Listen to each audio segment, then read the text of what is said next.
नमस्ते। आज हम अगली क्लास शुरू करने जा रहे हैं जिसमें हम देखेंगे समास। समास में हमने अव्ययीभाव समास और तत्पुरुष समास को कंप्लीट कर लिया था। इससे आगे हम देखेंगे तत्पुरुष समास के ही भेद को, जो है कर्मधारय समास। कर्मधारय समास तत्पुरुष का ही भेद है। आज हम पढ़ेंगे इसको कर्मधारय समास, ऐसा तत्पुरुष समास जिसमें प्रथम पद दूसरे का विशेषण है। प्रथम पद विशेषण होता है किसका? उत्तर पद का। विशेष्य का विशेषण होता है ना, ये संज्ञा होगी, इसका विशेषण होगा प्रथम पद। जैसे नील कमल, नीला कमल, तो कमल विशेष्य हो गया और नीला क्या हो गया? विशेषण हो गया।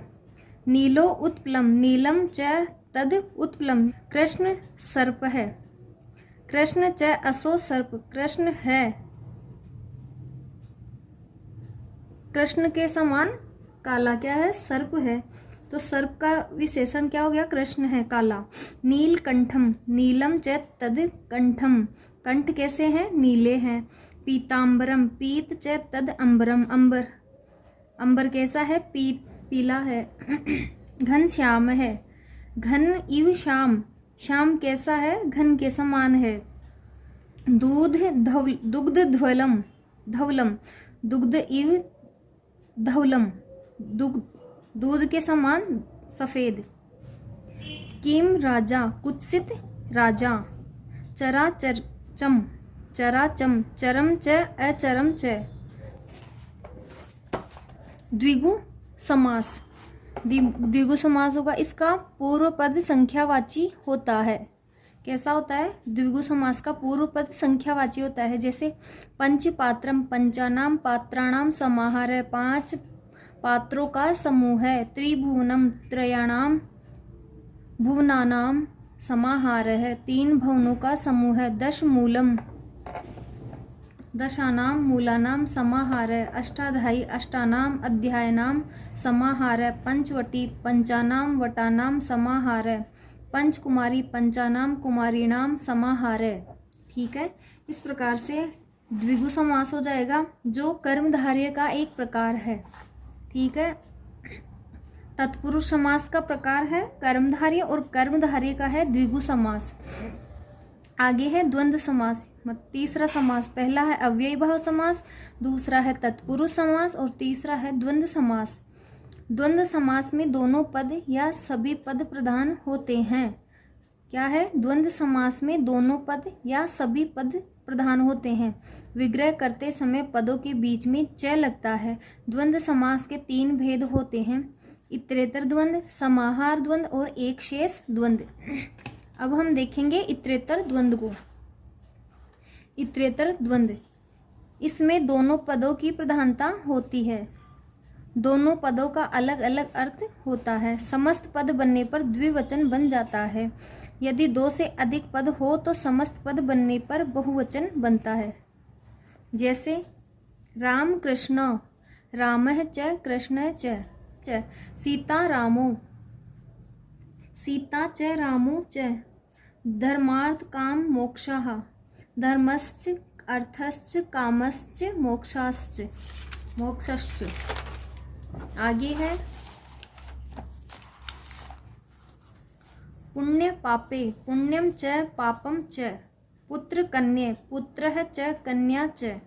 जायापति, जाया च पति च। हरिहरो, हरि च हरः च। ठीक है, इसके आगे है इसका ही दूसरा भाग समाहार द्वंद्व। कौन सा है? समाहार द्वंद्व। एक ही प्रकार के अनेक शब्द समूह है, मतलब समाहार का रूप धारण करते हैं। समस्त पद सदा एकवचन और नपुंसकलिंग होता है। जैसे गो व्याघ्रम, गोश्च व्याघ्रश्च तयो समाहार। गो यानी होती है गाय और व्याघ्र यानी बाघ, गायों और बाघों का समूह है। इसमें जो होगा ना एक ही प्रकार के अनेक शब्द, वो हमेशा बहुवचन में ही होंगे। समूह को बताने के लिए ही समाहार द्वंद्व समास का प्रयोग किया जाता है। पाणी पादम, पाणी च पादो च तेसाम समाहार। पाणी मतलब हाथ, हाथ कितने होते हैं? 2, और पादो यानी पैर, पैर भी कितने होते हैं? 2, इसीलिए इनका समाहार होगा ना, तो ये समाहार द्वंद्व में आएगा। आगे है छत्रोपानहम, छत्रम च उपानहो च तेषाम समाहार। छत्रम च मतलब क्षत्रियों का, छत्तों का, उपहानहो यानी जूतों का, समाहार है, समूह है। अहि नकुलम, अहि अहस्य यानी सर्प और नकुलस्य नेवलों का समूह है। कोलुकम, इसका होगा काकस्य उल्लुकस्य तयो समाहार है, कौवों और उल्लुओं का समूह है, जिसमें समूह होंगे 2 तरह अलग अलग के, तो उसमें ये समास लगेगा, समाहार द्वंद्व समास। अब है तीसरा एक शेष समास, एक शेष द्वंद्व समास। 2 या 2 से अधिक पदों में समास होने पर केवल एक ही पद शेष रहता है। जैसे पुत्री च पुत्रश्च, तो इसको हम पुत्रोह कर देंगे, पुत्रो। माता च पिता च पितरो, बालकश्च बालकस्य बालको, हंसी च हंसश्च हंसो। इसके आगे है बहुव्रीहि समास। कौन सा समास है? बहुव्रीहि समास। बहुव्रीहि समास में दोनों ही पद प्रधान न होकर अन्य पद प्रधान होता है, अर्थात समस्त पद में प्रयुक्त सभी शब्द मूल अर्थ खो देते हैं, उनके स्थान पर कोई अन्य अर्थ प्रकट होता है। विग्रह करते समय यस्य स या यस्य सा लगता है। यस्य से लगेगा पुल्लिंग के साथ और यस्य सा लगेगा स्त्रीलिंग के साथ, ठीक है। जैसे वीणा पाणी, वीणा पाणी, वीणा पाणो यस्या सा। वीणा है जिसके पाणो यानी हाथ में, कौन है वो? सरस्वती, माँ सरस्वती। पीताम्बर है, पीतम अंबरम यस्य से। पीला है जिसका अंबर, पीला है जिसके अंबर यानी वस्त्र, पीले हैं जिसके वस्त्र, वो कौन है? विष्णु जी। चक्रम, चक्र पाणी, चक्रम पाणो यस्य से। जिसके हाथ में पाणो यानी हाथ में चक्र हो, वो कौन है? विष्णु जी। चंद्रशेखर, चंद्र है शेखरे यस्य से। चंद्र है जिसके शिखर पर मतलब सिर पे, कौन है वो? शिव। चतुर्मुखी, चत्वारि मुखानी यस्य से। जिसके 4 मुख है, कौन है वो? यस्य से ब्रह्मा जी। चंद्रमुखी, चंद्र इव मुखम यस्य सा। चंद्रमा के समान मुख वाली नारी। लंबोदरम,